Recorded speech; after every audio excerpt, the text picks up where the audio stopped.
Amid the adverse impact of Donald Trump's tariffs on the Canadian economy and the uncertain future of the North American Free Trade Agreement, CUSMA, the Bank of Canada has decided to hold rates steady at 2.25%. For more on the impact of this decision, we are joined now by Andrew DiCapua, principal economist at the Canadian Chamber of Commerce. Andrew, thank you very much for joining us. Yeah, great to be here, Roger. Thanks. We pretty much knew this was coming. I guess what we wanted to hear what he had to say and what stood out for you from Tiff Macklem.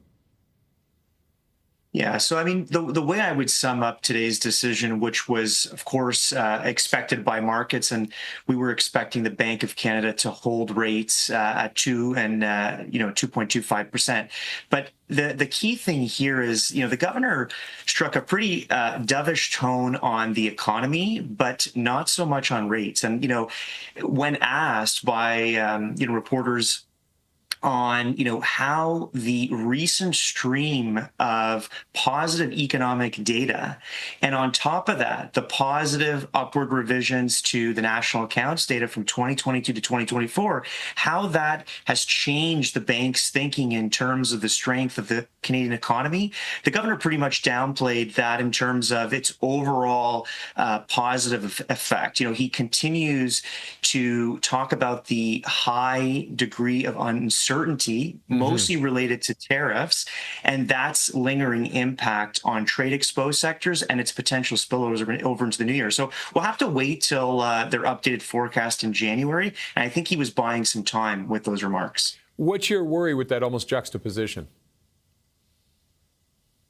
Yeah, well, I think I think at the end of the day, the updated forecast will give us a sense as to how they're seeing this incoming data affect the economy. The governor continues to say that, listen, the trade impact is a structural impact on the economy. Rates can only do so much. And you saw reporters push today on, what about affordability? What about the large degree of mortgages that are going to renew over in the new year at higher rates? And so the governor is trying to, I think, just manage expectations. He'll do this at different points in the year where he'll try to sort of abdicate a little bit of responsibility and sit and wait to see how the information comes in. I think we're going to see a little bit of hotter inflation coming out of the last few months of the year. You'll recall we had a GST holiday last year. We're going to see some upward pressure on food prices. The bank said that they're going to look through that. And they're looking through, positive economic data. So I think it's really, it's mixed signals here with the bank. They're going to want to redo their forecast, and then take it from there. But, our view is that rates are really going to be sitting tight for the foreseeable future. Now, there had been talk there might be a rate hike, but it sounds like that, with the way you described it there, we can't see that happening necessarily.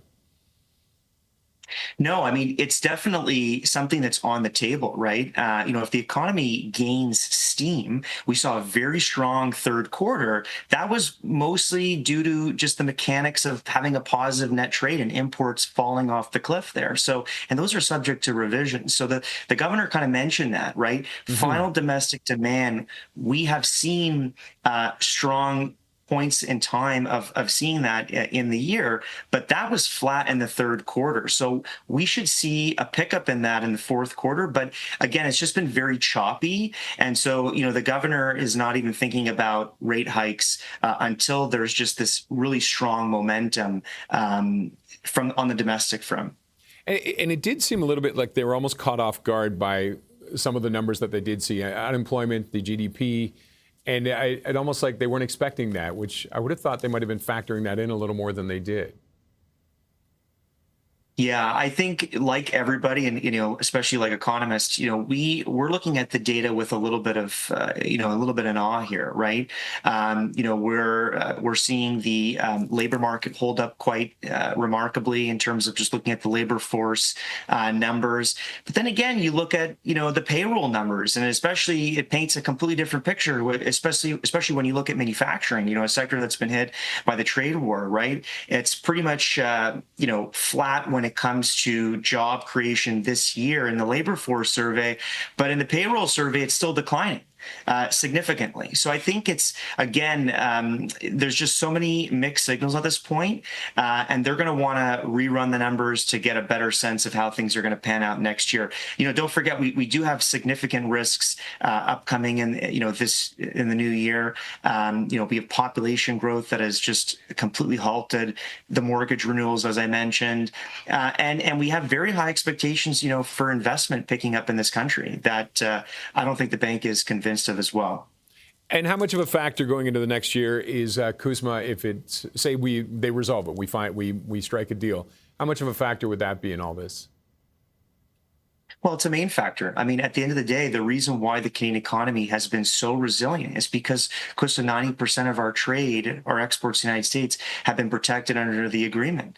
Absent of that, we would be in very significant economic, territory. We used the R word in the meeting there, the governor this morning. It's not recession, it's resilience. And it's in large part due to that protection under the trade agreement. So it is going to be front and center for Canadian businesses heading into the new year. But we also need to focus on the domestic part of the economy, things that are driven not by foreign demand, but by domestic demand. And so that's creating conditions for success, for investment, and affordability. And the governor kind of, punted, those responsibilities a little bit over to the federal government, as well as signaling to Canadians, like, don't wait for rates to be that much lower, because that can be self-fulfilling, of course, if Canadians sort of pull back on spending as a result of high degrees of uncertainty. Okay, Andrew, we have to leave it there, but thank you very much for joining us. Yeah, thanks, Roger. Take care. Andrew DiCapua is principal economist at the Canadian Chamber of Commerce.